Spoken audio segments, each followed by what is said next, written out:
Fear. What is fear? The simplest terms are a distressing emotion aroused by impending danger, evil, pain, etc. Whether the threat is real or imagined, the feeling or condition of being afraid. That is the simplest definition known to mankind.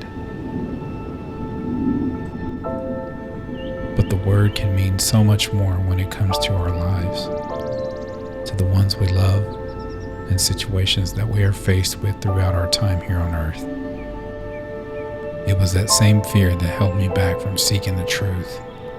All my life I've been told to keep quiet and never ask questions about things that I do not understand.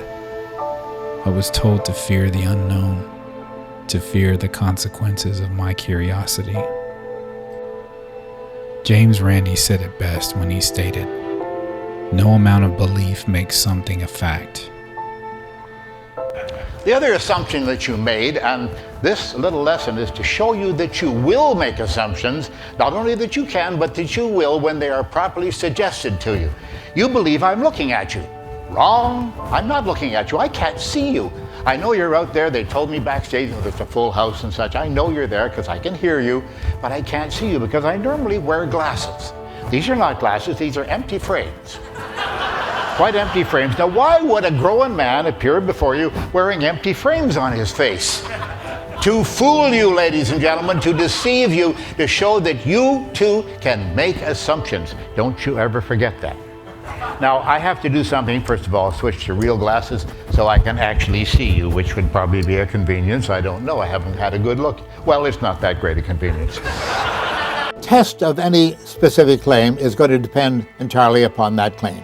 If you say you can speak to dead people, I've got a whole load of questions I would like to ask certain dead people, answers to which I already have. And the dead people, since they're dead, I don't believe they've got the answers any longer. But if you want to call them up and ask them the questions and come up with the right answer, hey, you could win the $1 million. Many people say they can read minds, they can predict the future, they can interpret dreams and such. Well, it all depends on the specific claim they make. All they have to do is say what they can do, under what circumstances, with what accuracy. And some people have taken literally years. One fella, a PhD in California, took 4.5 years to answer those 3 questions. And finally, when we got ready to enter into tests with him of remote viewing, as he called it, and he actually gave courses in this at the university in California, he suddenly changed his email address and his telephone number. We haven't been able to reach him since. Isn't that strange? I guess he doesn't need the $1 million. I didn't know James Randi, but his philosophy on the paranormal and pseudoscientific left the world scratching their heads, leaving them in a state of wonder and sometimes questioning the very reality we live in. But one thing was for sure, he made it his mission in life to expose those who were disingenuous and let it be known that not everything in life is as it seems.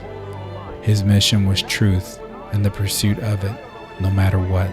But she wouldn't lie to anybody. We're going for a commercial break, and you can. We'll be back with Diana Trapp. John stormed up. I wouldn't call myself a paranormal investigator, more like an explorer of life and beyond. Most would call me inquisitive, but I prefer soul seeker. I didn't want to talk to anybody. We're not going anywhere. We're going to be here all night.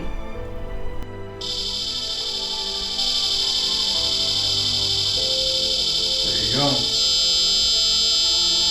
You need me to get out of your bed?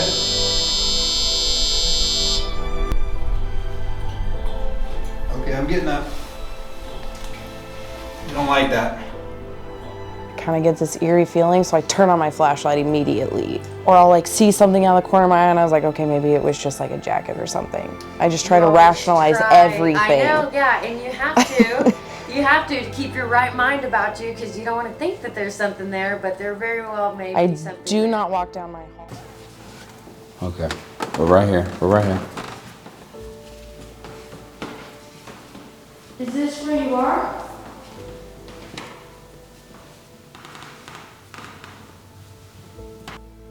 We heard you tapping a while ago. We're just making sure that it was you, trying to get our attention. We're not scared, and we don't come with disrespect. In my years as a seeker, I've had to take a step back from my own beliefs of the unknown and really ask myself the question, is this really something I truly believe in? Or is this a fabrication of truth that has been passed down generation to generation? I mean no disrespect to those who came before me or those who currently are seeking the same answers, but rather a means to understand one another in our constant search for the truth. The unknown has and always will be a mystery to me, but it doesn't mean we should ignore it or fear it, but more or less, we should respect it. Join me and others like me on a spiritual journey of the unknown and make up your own mind as we find the truth together. So it's time to ask yourself, are you brave enough to step through that door to enlightenment and truth? Or will you silence yourself because of fear? The journey begins now.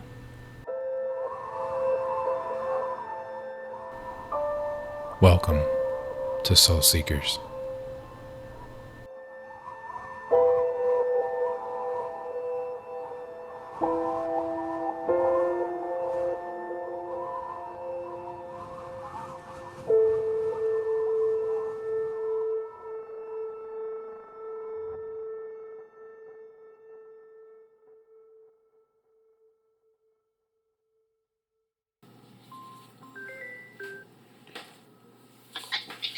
Hello. Hey, Hey, how's it going? it's good. So I'm on the other line with her, and I was like, hey, are you cool with him recording the conversation? She's like, I guess. And I was like, okay. I said, you'll understand when you meet him. And she said, I just, like, if I talk about it, this stuff's going to start happening even worse. Like, she's really scared. Just wait till you hear this. Like, she just moved into this house, like, maybe a month ago. Where's this at? In Arkansas. Arkansas. Oh, wow. Okay. Okay. I'm going to mark the calls real quick. Okay. That night that I received the phone call, I really didn't know what to expect. But I was intrigued by the story, and it wasn't like any other phone call that I have ever gotten before. This one was different, so I had to hear her out. Hello? Hello? Hello? Danielle, I've got Jess on the line. Hi, Jesse. Nice to meet you, Daniela. Okay, so, start talking. Are you sure if I talk it's not going to interrupt, like, it's not going to do anything? Well, first of all, no, you're fine. On a scale from 1 to 10, what would you say, like, what is the intensity of, like, the incidents? Okay, so I don't really, to me, I'm going to say 10. Okay. That's to me, though. Mm-hmm. So maybe after I tell you the story, maybe you'll be like, oh, well, that's kind of a 5. I don't know. No, go ahead. Go ahead. I'm all ears. But if I talk about it at nighttime, it's not going to get worse, right? As I heard Daniela ask me the question, I couldn't help but think back to all the stories I've heard over the years about ghosts, demons, and other worldly phenomena. Surely this had an influence on all of us throughout the years, but as I said before, this phone call was different. Naturally, humans fear what they don't understand. This much was clear. She was terrified and was seeking answers about the unknown, and it was my job to help her. Just like anything in life, you can't just take everything at first value. I had to ground myself and look at every angle possible. I answered back. So who do you live with right now? It's just me and my girls. Okay. Nothing should happen. Okay, because I can go lock myself in the car. Tell the story. Okay. Yeah, let me go out to my car. I'm just so nervous. That's okay. Just start. Start from the beginning, and then just baby steps. We'll work into that. We'll work into the bad stuff. let me just, well, so during the day, I can talk about whatever inside my house and it doesn't bother me. But then once it gets dark, me and the girls don't talk about it at all, if that makes sense. Okay. So going back to now I may leave some stuff out because my girls kind of have to be like, oh yeah, and this happened, because it happened so different time kind of thing. But I'll start back to like kind of from the first time. We moved here in July, and about maybe a week or so moving into the house, my daughter, which is 15, she was like, Mom, I just felt weird last night. Like, I felt like somebody was watching me. And I was like, oh my gosh, Christine, like, no one's watching you. Because she came into my room and got a blanket and to pin up on the window. And I was like, no one's watching you. You're fine. Like, it's just your imagination, new home, new area, new everything. And she's like, yeah. She's like, I know. So I was like, okay. Well, then, like, that was kind of like the first thing that kind of, it was just weird because she's never said that before, you know? So then one night my friend came and was like, hey Mom, we're gonna go see one of our friends, and it was probably like 10 o'clock at night, and I was like, okay, well, let me know when you leave and let me know when you get back, because I'm going to bed, I gotta be at work in the morning, so just let me know when you leave and whatever. And so my house is really set up weird, so to go into my room you can go in two ways, but one of the ways I have locked off because the bedroom's not very big, so I had to lock it off for my bed to sit there. So everyone that ever comes into the house knows you're not getting through that door to my house, to my bedroom, because that door is locked off. So one night they were like, hey Mom, we're leaving, we'll be back in a little bit. And I was like, okay. So they all leave and they're like, Alyssa's the last one out of the house. She's like, hey Mom, we're leaving. And I was like, okay, be careful, let me know when you make it back. Well, maybe about, I'm just gonna say 10 minutes after they had left, I hear this heavy footprints, like a grown man walking up to my bedroom door that the bedroom's locked off on. And I thought, well, that's kind of weird because everyone knows not to come this way, so we don't even use that room. So I'm like, that's really weird. Well, then I heard the footsteps walk away, and I hear them through the kitchen, through the bathroom, through another room beside my room, and goes down to my gross's room. That's just weird. So maybe Tyrus forgot something and he came back in. I can't even tell you the time frame, but then later on, Alyssa comes back and she's like, hey Mom, we're back. And I was like, okay, good night, bye, love you, because I was half asleep. Well, the next day, I was like, did you guys come back in? And they're like, no, when I was the last one out, I told you bye and I left. And we got in the car and left. And I was like, well, that's weird. And she's like, what? And I was like, I could have swore a man, because I know my girls' footprints and footsteps, and they're very soft. I'm like, that was just the weirdest thing, is heavy footprints. Okay, I brushed it off as, okay, I was just dreaming it. You know, like, maybe I was just maybe you were just imagining it or something, yeah. Yes. So I was like, well, maybe it's nothing. So I just kind of brushed it off. Well, then a few nights later, Alyssa was like, the next day, Alyssa's like, Tyrus, did you get up and go to the bathroom around like 3 o'clock in the morning? And he's like, no. And Peyton's like, no, because I was actually up at 3 o'clock in the morning watching my show. And she's like, are you sure you didn't get up?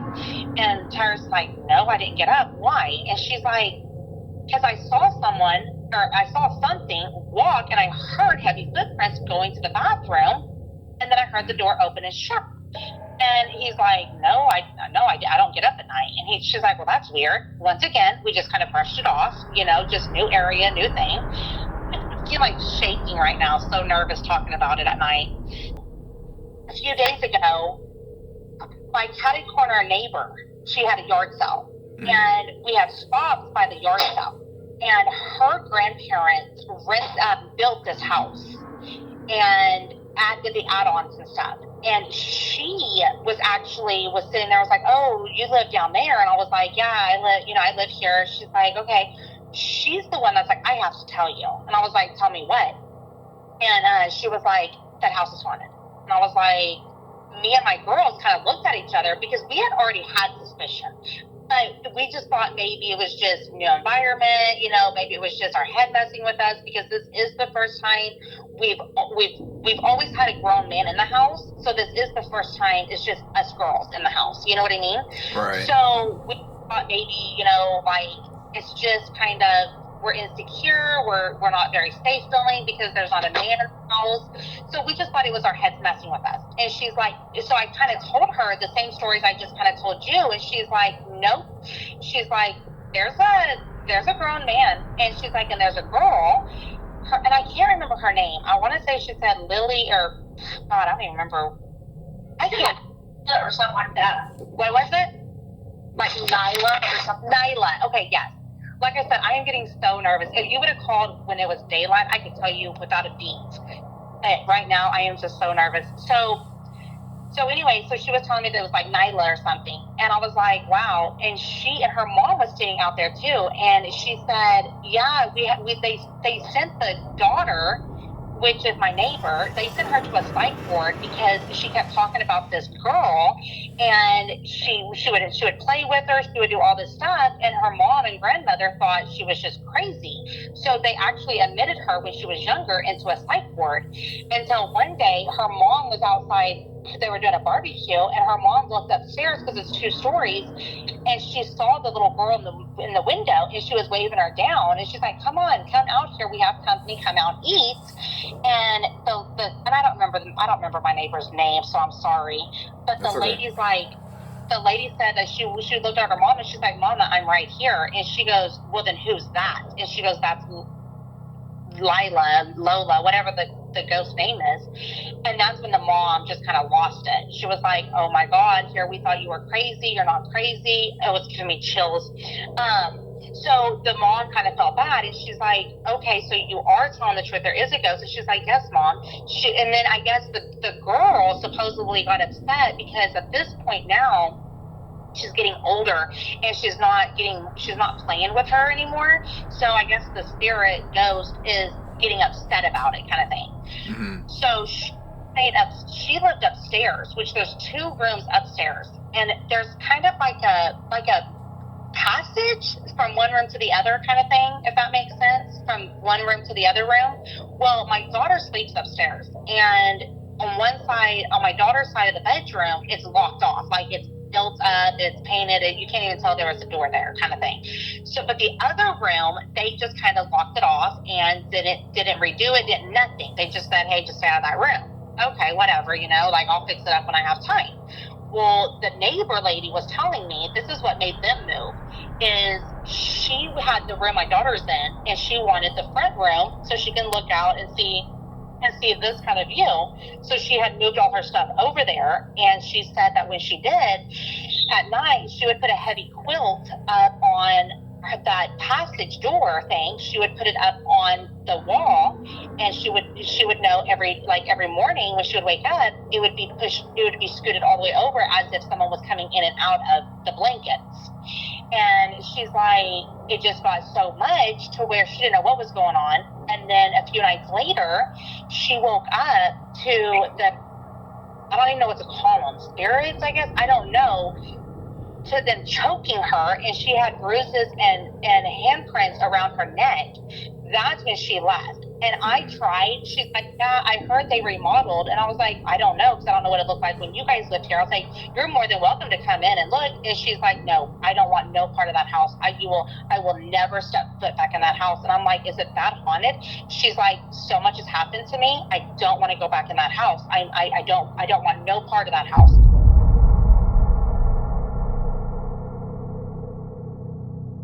Is there something sinister at work here? I couldn't tell you for sure. Or was this in their heads and fear has shown itself once more? I think I'm just a panic. Oh my God, I can't do this. Fear has a funny way of making us say and do things that normally we wouldn't submit to. Daniela continued her story, and as I listened to her cries for answers, I knew it was time to step in. And I'm not making that up. I had heard more than enough and made my decision to help this family. My mission was clear. This family deserves clarity and peace. Only this time, I was going in alone, into the abyss of shadows, uncharted territory. No crew to help me if I fall or failed to help this family. This was my true test of self-discovery and knowledge that I had gained over my time as a seeker to finally put my money where my mouth is. To show the world that not everything is as it seems, or is it? God, I hope I don't eat these words.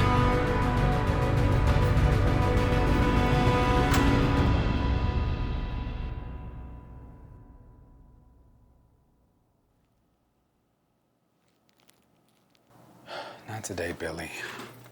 Put you right here. It's time to get to work.